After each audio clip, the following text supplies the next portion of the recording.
everyone! Welcome to my channel. So for this video, magre-review tayo ng watercolor pad from Giorgione. Take note that this is not sponsored, so sasabihin ko lang yung mga thoughts ko about this pad.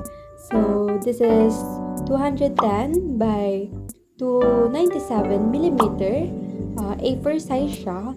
This is 300 GSM per sheet, so it is very thick. And here it is.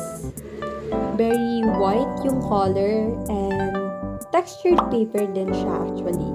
Napakalinis niya lang din tignan and super straight din yung paper na to. So, in this video, titignan din natin kung magbabakal ba itong paper na to once na nakapag-paint na tayo dito. So, meron siyang supporting board dun sa likod niya which is super kapal. And which is good para mag-support dun sa paper natin. So, very minimalist lang yung design. And 20 sheets na din pala to, so matagal-tagal din natin magagamit.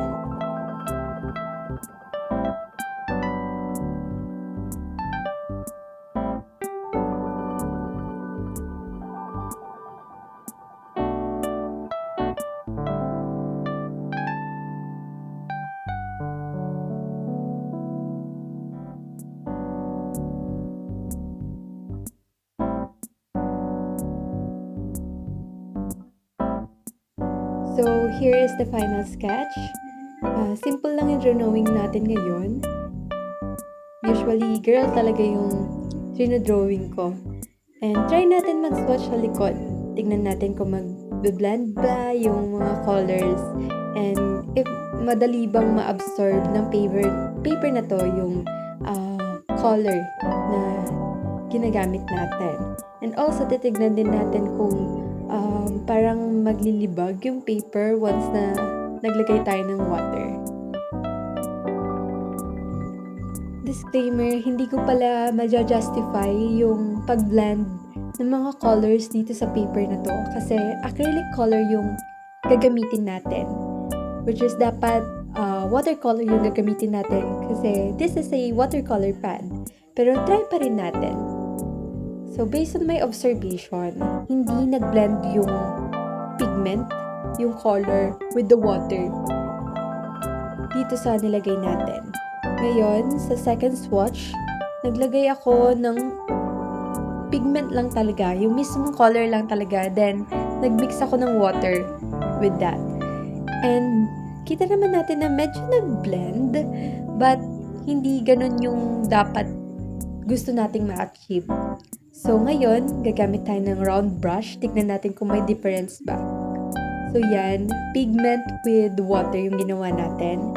And then, we mix or blend it with water lang. So, dito sa paper na to, nag-blend naman siya sa ganun na technique. So, I think, depends on the technique na gagawin mo. Kasi, hindi naman watercolor tong acrylic color para i-judge natin tong paper na to na hindi talaga nag-blend yung pigment. So, mag-base tayo dun sa if na-absorb ba kaagad nung paper na to yung water na nilagay natin. So, here on my observation, na-absorb niya but pwede pa siyang i-move kapag naglagay ka ng color. Yun yung observation ko. And also, sa brush natin, hindi siya ganun naglilibag or hindi siya ganun na bubutas yung paper nung nilagyan ko ng water, which is good.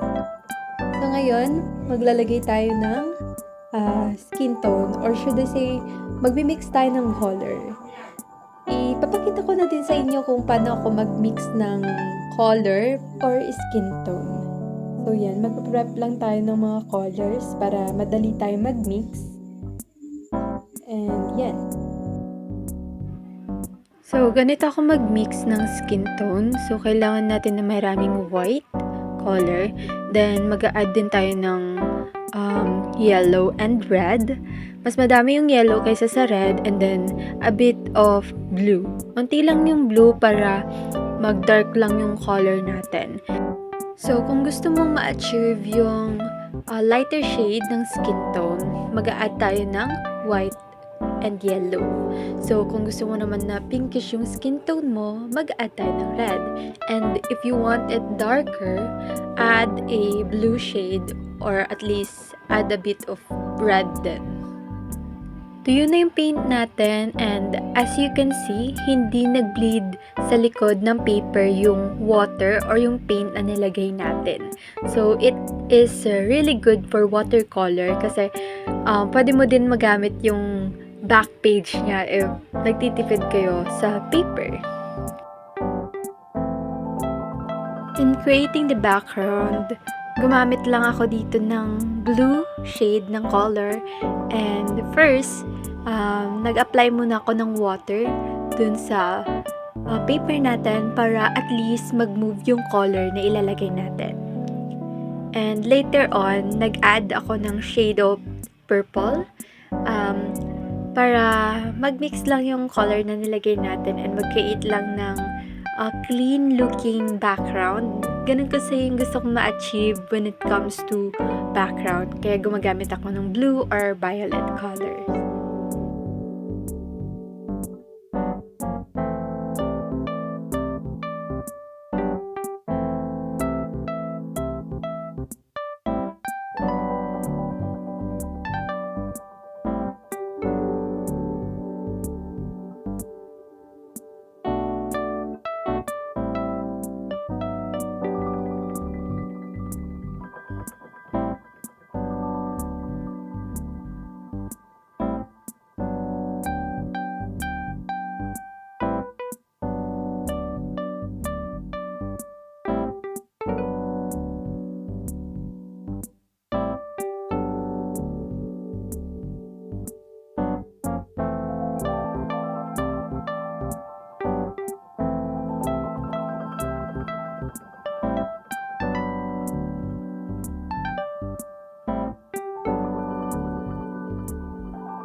Final thoughts about this paper is, for me, nagustuhan ko to.